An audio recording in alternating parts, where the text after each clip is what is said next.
Hello બચ્ચો, કેમ છો બધા? મજામાં છો ને વિદ્યાર્થી મિત્રો? તો વિદ્યાર્થી મિત્રો, વેલકમ ટુ આદિત્ય નરપી group of science school physics by Manish sir. તો વિદ્યાર્થી મિત્રો, આપણે ગુરુત્વાકર્ષણ ચેપ્ટર ભણી રહ્યા છે. એની અંદર આજનો આપણો જે કન્ટેન્ટ છે, ગુરુત્વાકર્ષણનો સાર્વત્રિક અચળાંક શોધવાનો કેવેન્ડિશનો પ્રયોગ. તો કેવેન્ડિશ નામના વૈજ્ઞાનિકે જે ગુરુત્વાકર્ષણનો સાર્વત્રિક અચળાંક કે જેને આપણે ગયા લેક્ચરની અંદર કેપિટલ G થી ઓળખેલા, તો તેનું મૂલ્ય શોધવા માટેનો પ્રયોગ કર્યો. તો અગાઉ આપણે વાત કરેલી કે ગુરુત્વાકર્ષણનું બળ શોધવું હોય તો એના માટે ન્યૂટન એનો સૂત્ર આપેલું કે F proportional to m1 m2 upon r². તો અહીંયા F આ પ્રોપોર્શનાલિટીની નિશાની દૂર કરી દઈએ તો બરાબર અચળાંક તરીકે તમને યાદ હશે કે જેને આપણે કેપિટલ G મૂકેલું, તો m1 m2 upon r². તો અહીંયા જે કેપિટલ G છે જેને આપણે નામકરણ કરેલું અહીંયા ગુરુત્વાકર્ષણનો સાર્વત્રિક અચળાંક, બરાબર છે ને વિદ્યાર્થી મિત્રો? અને આનું મૂલ્ય આપણે ગયા લેક્ચરની અંદર મેં તમને ખાલી આપી દીધું કે આનું મૂલ્ય 6.67 ગુણ્યા 10⁻11 newton metre square upon kilogram square. પણ તે વખતે જ તમને પ્રશ્ન થશે કે સર આ વેલ્યુ મળે કેવી રીતે, આ મૂલ્ય શોધાય કેવી રીતે? તો કેવેન્ડિશ નામના વૈજ્ઞાનિકે પોતાની પ્રયોગશાળાની અંદર ખૂબ જ એકદમ સૂક્ષ્મ પ્રયોગ કર્યો છે અને ખૂબ જ આપણે આજે દેખીશું કે પ્રયોગની અંદર એને કયા કયા સાધનો લીધા, કઈ પદ્ધતિ દ્વારા એને આ કેપિટલ G નું 6.67 ગુણ્યા 10⁻11 નું મૂલ્ય એને કેવી રીતે મેળવ્યું. તો આજે આપણે વિદ્યાર્થી મિત્રો ચર્ચા કરવાના છે. તો કેવેન્ડિશે પોતાની પ્રયોગશાળાની અંદર શું સેટઅપ કર્યું, તો અહીંયા હું એક આકૃતિ દ્વારા તમને બતાવું છું. તો વિદ્યાર્થી મિત્રો, કેવેન્ડિશે ઉપર એક સ્થિર આધાર ઉપર અહીંયા એક તાર લગાવ્યો, તાર લટકાવ્યો. આ તાર જે છે એનો બળ અચળાંક ઓલરેડી આપણને ખબર હોય એવો તાર લટકાવવામાં આવે છે. તો આ જે આધાર આ તારનો જે આ છેડો છે એ સ્થિર રહેશે, એ ફરી મુક્ત અવસ્થામાં નહીં હોય. તો આ પોઈન્ટને વિદ્યાર્થી મિત્રો અત્યારે હું P નામથી ઓળખી લઉં અને જે આ છેડો છે એ મુક્ત અવસ્થામાં હશે જેને આપણે Q નામથી ઓળખી દઈએ. હવે તાર લટકાવીને કેવેન્ડિશે અહીંયા એક L લંબાઈનો એક સળિયો લટકાવ્યો વિદ્યાર્થી મિત્રો. આની લંબાઈ કેટલી છે? L લંબાઈ. હવે L લંબાઈનો એ સળિયો લટકાવે છે તો અહીંયા એ કરે છે શું, તમે ધ્યાનથી સાંભળજો. તો સમાન દળના બે સીસાના ઘોડા લીધા, નાના ઘોડા લીધા અને બંને બાજુ એને રાખી દીધા. ફરીથી એકવાર બોલું છું કે એને જે સમાન લંબાઈ પર જે લંબાઈનો સળિયો લીધો, આ સળિયાની જે લંબાઈ છે એને આપણે સ્મોલ l થી ઓળખી લઈશું. તો અહીંયા બે નાના દળના ને પાછા બંનેના દળ કેવા વિદ્યાર્થી મિત્રો? સમાન દળના નાના ઘોડા લીધા. તો એક ઘોડાના નાના ઘોડાના દળને આપણે સ્મોલ m થી ઓળખી લઈશું. હા, હવે આવી રીતે સળિયા પર લગાવવામાં આવે તમને ખબર તો પડે કે જે આ સળિયા પર આવી રીતે લગાવવામાં આવે તો જે સળિયો હશે એ કોણાવર્તન કરશે. તો એનો મેં કોણીય પથ બતાવી દીધો તમને. હવે વિદ્યાર્થી મિત્રો ધ્યાનથી સાંભળજો. પછી કેવેન્ડિશે શું કર્યું? તો કેવેન્ડિશે એક સમાન દળના પરંતુ જે સ્મોલ m દળ હતું એના કરતા મોટા દળના બે ઘોડા લીધા અને અહીંયાથી હવે જો આ સળિયાના બે છેડાનું આપણે અંતરનું પણ નામ કરી દઈએ કે ભાઈ આ પોઈન્ટને આપણે A નામથી ઓળખીશું, આ પોઈન્ટને આપણે B નામથી ઓળખીશું. તો અહીંયા જે સ્મોલ m દળો છે એનાથી સ્મોલ r અંતર એટલે સ્મોલ r અંતરે વિદ્યાર્થી મિત્રો એક બીજો કેવેન્ડિશે મોટા દળનો એક બીજો ઘોડો રાખ્યો અને આપણે વિદ્યાર્થી મિત્રોને કેપિટલ M ના નામથી ઓળખી રહ્યા છે. સાથે સાથે એટલા જ દળનો પરંતુ વિરુદ્ધ દિશામાં, શું બોલું છું?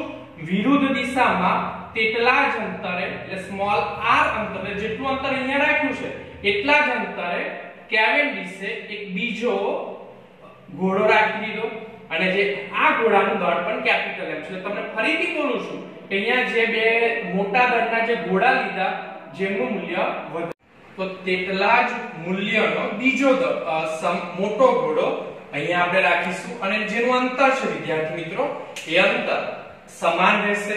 એનો મતલબ થયો કે અહીંયા B થી ધારો કે આપણે આ પોઈન્ટને C નામ આપી દે અને આ પોઈન્ટને D નામ આપી દે તો B થી C જેટલું અંતર r હોય તો A થી D જેટલું પણ અંતર વિદ્યાર્થી મિત્રો શું હશે સ્મોલ r જેટલું હશે. તો હવે જે આકૃતિ દોરી ચાલો આપણે વિદ્યાર્થી મિત્રોની થોડી રચના લખી દઈએ. તો અહીંયા મુક્ત આધાર સાથે બળ અચળાંક ધરાવતો તાર જોડવામાં આવે છે. આપણો મુક્ત આધાર છે અને જે તાર છે એનો બળ અચળાંક બરાબર છે k થી ઓળખીશું આપણે તેનું મૂલ્ય આપણને ખબર છે. તો આ PQ તાર આ તારનું નામ આપણે PQ આપી દીધું. તો તારના છેડે અહીંયા સ્મોલ l લંબાઈનો આપણે એક લોખંડનો સળિયો જોડીએ છે. તો સળિયો રાખવામાં આવે છે જોડેલો છે. તો આ સળિયાના બંને છે એટલે તમને દેખાય છે કે આ સળિયાના આપણે બંને છેડે સ્મોલ m દળ ધરાવતો સીસાને ઘોડાને જોડવામાં આવે છે. સાથે સાથે આ બંને સ્મોલ m દળના જે ઘોડા છે એની વિરુદ્ધ દિશા એટલે તમે દેખો કે આપણે અહીંયા જે એક મોટો ઘોડો m અહીંયા લગાવ્યો તો એની વિરુદ્ધ દિશામાં અહીંયા બીજો ઘોડો લગાવવામાં આવે છે અને પાછા અંતર તો કેવા રાખીએ છે સરખા અંતર રાખીએ છે. તો ઘોડાને એકબીજાથી વિરુદ્ધ દિશામાં મૂકવામાં આવે છે. એટલે બંને સ્મોલ m સીસાના ઘોડાથી સ્મોલ r અંતરે કેપિટલ M મોટા દળના ઘોડાને એકબીજાથી આપણે કઈ દિશામાં રાખીએ વિદ્યાર્થી મિત્રો વિરુદ્ધ દિશામાં રાખવામાં આવે છે. તો નાના ઘોડાના દળને આપણે સ્મોલ m થી ઓળખીશું અને મોટા ઘોડાના દળને આપણે કેપિટલ M થી ઓળખીશું. હવે વિદ્યાર્થી મિત્રો તમને અગાઉ આપણે ન્યૂટનના ગુરુત્વાકર્ષણના સૂત્રમાં દેખેલું કે ન્યૂટને શું કીધું કે બે દળ ધરાવતો પદાર્થ હશે બરાબર છે. બે દળ ધરાવતો પદાર્થ હશે તો બે વચ્ચે શું લાગશે ગુરુત્વાકર્ષણ બળ. તો અત્યારે આપણા કેસની અંદર શું છે અત્યારે એક કેસને અહીંયા હું તમને સમજાવવા માંગુ છું કે બે સ્મોલ m દળનો એક ઘોડો છે અને કેપિટલ M દળનો ઘોડો છે અને આ બંને વચ્ચેનું અંતર વિદ્યાર્થી મિત્રો શું છે સ્મોલ r જેટલું છે. તો આ બે વચ્ચે જે ગુરુત્વાકર્ષણ બળ લાગશે તો ગુરુત્વાકર્ષણ બળ લાગશે તો આનું સૂત્ર આપણે શું લખી શકીએ છે કે F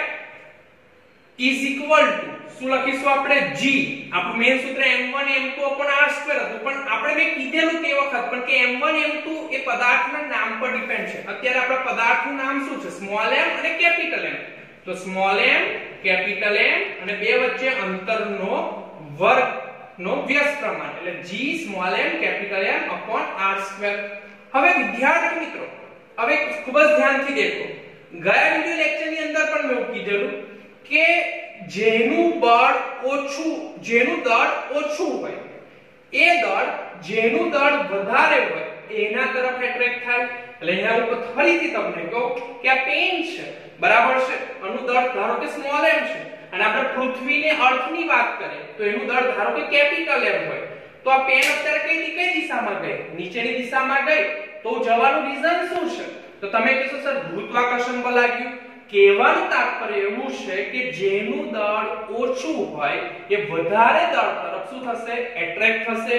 તો એટ્રેક્ટ થશે તો અહીંયા તમે દેખો કે જે એક બળ લાગશે બરાબર છે એક F1 બળ લાગશે એ જેને આપણે F1 થી ઓળખી દઈએ ગુરુત્વાકર્ષણ બળ F1 આ દિશામાં લાગશે અને બીજું બળ છે જે F2 છે તેટલા જ મૂલ્ય કારણ કે આપણે અહીંયા ઘોડા જે લીધેલા હતા એ સમાન મૂલ્યના સમાન લીધેલા તો એક બીજું મૂલ્ય F2 એની કઈ દિશામાં લાગશે વિરુદ્ધ દિશામાં લાગશે. તો અહીંયા થાય છે શું એક બળ યુગ્મની જોડની રચના થાય છે. કહેવાનું તાત્પર્ય જો આ L લંબાઈનો સળિયો હોય તો એક F1 બળ એને આ દિશામાં લાગતું હોય તો F2 બળ એની કઈ દિશામાં લાગશે વિદ્યાર્થી મિત્રો વિરુદ્ધ દિશામાં લાગશે. એના કારણે આપણું શું થશે આ સળિયાનું ગોળ પરિભ્રમણ ફરશે કે નહીં ફરે. શું બોલું સમજ પડે છે સમાન મૂલ્યના પરંતુ વિરુદ્ધ દિશામાં બળ લાગવાને કારણે એક બળ યુગ્મની રચના થશે. હું એક્ઝામ્પલ તરીકે તમને કહી દઉં કે ભ્રમણ તો ભ્રમણડાની અંદર બળ યુગ્મ કપલિંગ ફોર્સ ક્રિએટ એનું રીઝન શું છે કે તમે જ્યારે અહીંયા આપણે તમને ફરાવો છો તો તો એક ફોર્સ તમે આગળની દિશામાં લગાવો છો તો બીજું એટલા જ મૂલ્યનું બળ બીજી આંગળીથી તમે કઈ દિશામાં વિરુદ્ધ દિશામાં લગાવો છો એટલે સળિયો જે છે એ પોતાની અવસ્થા નહીં બદલે પણ એ પોતાની અવસ્થામાં શું કરશે પરિભ્રમણ કરશે તો બંને ગોળા વચ્ચે લાગતું ગુરુત્વાકર્ષણ બળ સમાન મૂલ્યનું પરંતુ વિરુદ્ધ દિશામાં લાગે છે એટલે F1 અને F2 નું મૂલ્ય સમાન છે પણ વિરુદ્ધ દિશામાં લાગે છે તો આપણે F1 અને F2 નું મૂલ્ય સમાન હોવાથી આપણે કેપિટલ F થી ઓળખી લઈએ તો capital G small m capital M upon r2 જેને આપણે સમીકરણ 1 કહીએ અને આ બે વિરુદ્ધ દિશાના બળના કારણે જે એક બળ યુગ્મની રચના થઈ તો બળ યુગ્મ કે જે બળ યુગ્મના કારણે જે સળિયા પર જે ધક્કો લાગે છે એને આપણે ટોર્ક નામથી ઓળખીએ છીએ શેનાથી ઓળખીએ છીએ ટોર્ક ટોર્કને આપણે વિદ્યાર્થી મિત્રો એટલે સળિયા પર જે ટોર્ક લાગુ પડે છે આ સળિયો તેના પર ટોર્ક લાગુ પડે તો આ ટોર્કને આપણે ટાઉ1 થી ઓળખવા જઈ રહ્યા છે તો ટોર્કનું સૂત્ર આ રીતે આપણે લખતા હોય છે બળ ગુણ્યા સળિયાની લંબાઈ તો અહીં આપણું બળ જે છે એ શું લાગ્યું આપણા સળિયા પર જે બળ લાગ્યું ને આપણે F કીધું સળિયાની લંબાઈને આપણે અહીંયા શું કીધું સ્મોલ l કીધું વિદ્યાર્થી મિત્રો તો F * L તો F નું સૂત્ર આપણે જો ઉપર મેળવ્યું આ સૂત્રમાં મૂકી દઈએ તો F ની જગ્યાએ શું લખીશું G small m capital M upon r2 અને જે સળિયાની લંબાઈ છે વિદ્યાર્થી મિત્રો એ શું થઈ ગઈ આપણી સ્મોલ l શું થઈ ગઈ સ્મોલ l થઈ ગઈ બરાબર છે તો આ રીતે આપણું ટોર્ક ટાઉ1 નું સૂત્ર શું મળ્યું G small m capital M upon r2 multiply by L તો વિદ્યાર્થી મિત્રો આ સળિયા પર જે ટોર્ક લાગ્યો બરાબર છે ટોર્ક એટલે કે તમને ફરીથી બોલું છું કે જે આપણે ભમેડો જે આમ ગોળ ફરવા માટે આપણે જે સમાન મૂલ્યનું પણ વિરુદ્ધ દિશામાં આપણી આંગળી દેખો કે એક આંગળી આમ આગળ બળ લગાવે બીજી આંગળી વિરુદ્ધ દિશામાં બળ લગાવે તો બંને આંગળી બળ લગાવે છે પણ વિરુદ્ધ દિશામાં લગાવે છે તો આના કારણે જે ભમેડો ફરે છે તો એવું કહી શકાય છે એની પર ટોર્ક લાગ્યો બરાબર છે તો ટોર્ક બળ મલ્ટીપ્લાય બાય સળિયા પરના સૂત્ર પરથી F * L પરથી આપણને આ મૂલ્ય મળે છે તો હવે આપણે આકૃતિમાં સમજવાનો પ્રયત્ન કરીએ કે જો આ સળિયો હોય આપણી પેન અને જો એના પર ટોર્ક લાગે તો સળિયાને આપણે ઉપર એક તાર વડે લટકાવેલો છે ને તો એના કારણે તમને ખબર પડે કે સળિયો ફરે તો તારની અંદર એક આંટી ચડશે કે નહીં ચડે આમ આંટી ચડશે અને આંટી ચડશે બરાબર છે તો હવે સાથે સાથે હું તમને એવું કહેવા માંગુ કે આપણે એક નાનો છોકરો કદાચ કોઈ હિંચકા પર બેઠો હોય અને આપણે હિંચકાને આમ ગોલ ગોલ ફરાવીએ તો ઉપર આંટી ગોલ ગોલ ફરે છે આંટી વળ ચડે છે પરંતુ આપણે જેવો એ છોકરાને હિંચકા પર બળ આપવાનું બંધ કરે તો એ આંટી પાછું વિરુદ્ધ દિશામાં પુનઃસ્થાપક બળ લગાવે છે એટલે કે હિંચકો પાછો ઓટોમેટિક આમ ગોલ ગોલ પાછો ખુલી જાય છે તો આ સળિયાના જે દળ છે બરાબર છે એના કારણે જે બળ યુગ્મના કારણે ટોર્ક લાગ્યો તો એના કારણે ઉપરનો તાર પર આંટી તો ચડી પણ એ આંટી જે છે તાર છે પુનઃસ્થાપક બળ લગાવશે તો જે પુનઃસ્થાપક બળ લગાવે છે એટલે લખીએ છે આપણે કે તાર દ્વારા ઉદ્ભવતું પુનઃસ્થાપક ટોર્ક ટાઉ2 હોય આપણે જે તારે જે વિરુદ્ધ દિશામાં જે બીજું પુનઃસ્થાપક બળ લગાવ્યું ફરી એકવાર સમજાવી દઉં છું વિદ્યાર્થી મિત્રો ધ્યાનથી સમજજો અહીંયા કન્ફ્યુઝ ના થતા આ સળિયા પર લાગતો ટોર્કને આપણે ટાઉ1 કીધો પણ એના કારણે દોરી જે હતી એના પર વળ ચડી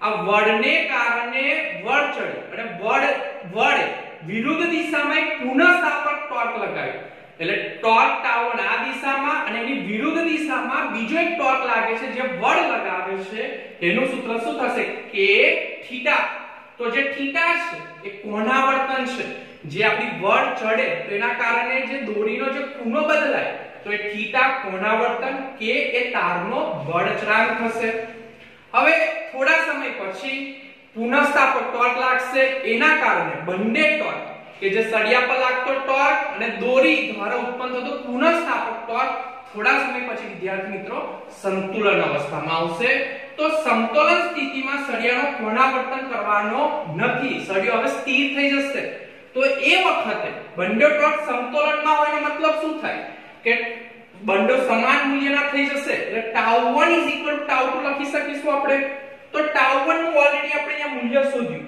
G small m capital M upon r2 into L અને ટોર્ક ટાઉ2 નું મૂલ્ય થયું k થીટા તો ચાલો આપણે ટાઉ 1 ની વેલ્યુ મૂકી દઈએ. આ સૂત્ર પરથી તમે અહીંયા દેખો અહીંયા કે આપણે વેલ્યુ મૂકી રહ્યા છે. ટાઉ 2 ની વેલ્યુ મૂકી દીધી. હવે આપણે શોધવું છે શું વિદ્યાર્થી મિત્રો? કેપિટલ G ગુરુત્વાકર્ષણનો અચળાંક શોધવો છે G. તો એને સૂત્રનો કરતા બનાવી દઈએ તો r² જે છે ભાગાકારમાં છે ઉપર જતો રહેશે અને સ્મોલ m કેપિટલ M અને જે l છે ગુણાકારના સંબંધમાં છે કે આવી જશે છેદમાં આવી જશે. તો ગુરુત્વાકર્ષણનો અચળાંક કેપિટલ G નું મૂલ્ય શોધવું હોય તો આપણી પાસે ઓલરેડી k નું મૂલ્ય તો છે જ. મેં શરૂઆતમાં જ કીધું કે જે તાર લગાવીએ છીએ બળ અચળાંક આપણને ખબર છે. થીટા કે જે કોણાવર્તન આપણે લેન્સ સ્કેલ મેથડ થી માપી લઈશું. એ પણ હું એ સમજાવું છું તમને કે કેવી રીતે મપાશે. r તો સ્મોલ r એટલે શું કે એક નાનો ગોળો અને મોટા ગોળા વચ્ચેનું અંતર તમે આ પણ મેઝર કરી શકો છો. ફૂલપટ્ટીની મદદથી મેઝર કરી શકો છો. સ્મોલ m અને કેપિટલ M વજન કાંટાની મદદથી આ બંનેના તમે દળ શોધી શકો છો. l તો l એટલે સળિયાની લંબાઈ આ પણ તમે ફૂલપટ્ટી સ્કેલ દ્વારા મેઝર કરી શકો છો. તો બધાની વેલ્યુ ખબર હોય તો કેવેન્ડિશે બધાનું મૂલ્ય શોધ્યું પ્રયોગશાળામાં અને પછી ગણતરી કરે તો એને જે મૂલ્ય મળે છે 6.67 ગુણ્યા 10 ની -11 ઘાત newton metre square upon kilogram square. તો વિદ્યાર્થી મિત્રો k નો મતલબ થાય છે તારનો બળ અચળાંક, થીટા નો મતલબ થાય છે કોણાવર્તન. લેમ્પ સ્કેલ મદદથી આપણે એને માપી શકીએ છીએ. કઈ સ્કેલ મદદથી? લેમ્પ સ્કેલ મદદ. તો લેમ્પ સ્કેલમાં એક નાનો અમથો બીજો પ્રયોગ છે હું જલ્દીથી તમને સમજાવું. આ દોરી પર આપણે એક અરીસો રાખી દેવાનો વિદ્યાર્થી મિત્રો. હવે અરીસો રાખીશું. અહીંયા આપણે એક ટોર્ચ રાખી લઈશું. ટોર્ચ રાખીશું વિદ્યાર્થી મિત્રો અને સાથે સાથે અહીંયા આપણે એક સ્કેલ સેટ કરીશું. બરાબર છે ને? સ્કેલની આ સાઈડ આપણે બીજો એક અરીસો ગોઠવીશું. એટલે તમને બધાને ખબર પડે કે જ્યારે આ લાઇટમાંથી પ્રકાશનું કિરણ અહીંયાથી નીકળશે એટલે અહીંયા આપાત કરીશું એટલે અહીંયાથી અરીસામાંથી અથડાઈને પરાવર્તન પામીને વિદ્યાર્થી મિત્રો શું થશે? અહીંયા પરાવર્તન પામીને સ્કેલ ઉપર વિદ્યાર્થી મિત્રો શું થશે? કેન્દ્રિત થશે કે નહીં થાય? હવે જેવી ધારો કે આ વખતે ખૂણો થીટા હતો પણ જેવી રીતે આ દોરી જે છે ધારો કે આ સળિયો આમ ફર્યો તો દોરીની અંદર બળ ચડશે તો બળ ચડશે એના કારણે જે અરીસો પહેલા ધારો કે તમે દેખો કે આ દોરી છે તો અરીસો ધારો કે પહેલા અહીંયા હતો તો બળ ચડેલા અરીસાનો એંગલ બદલાય કે ના બદલાય? અરીસો પહેલા ધારો કે આમ હતો તો જે રીતે બળ ચડે તો અરીસાનો એંગલ બદલાશે એટલે એના કારણે જે પરાવર્તનનો ખૂણો છે એ બદલાશે એટલે જે થીટાનું જે મૂલ્ય છે એ બદલાશે. તો જે નવો મળતો એંગલ છે એને આપણે θ1 કહીશું જેને કોણાવર્તન કહીશું.